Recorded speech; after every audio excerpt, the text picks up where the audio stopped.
What I have learned throughout my crazy life as a student of anthropology, and then as a brand strategist who worked in the creative advertising field, and then as someone who sat side by side with some of the most creative people I know, engineers.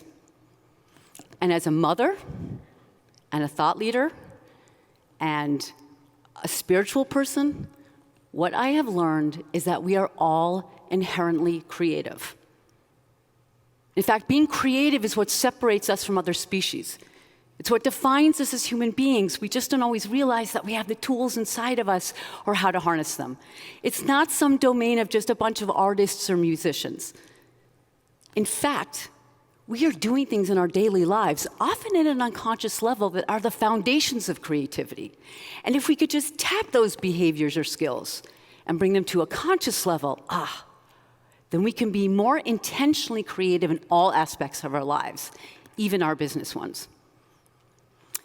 And I'm going to show you how we all do this in small and big ways. And we've been doing this since the dawn of time.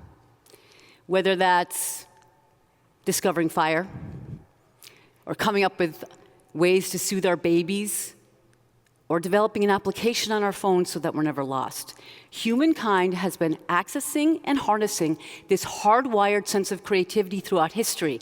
And it's only by you accessing your innate sense of creativity that you can come up with these gnarly ideas for change.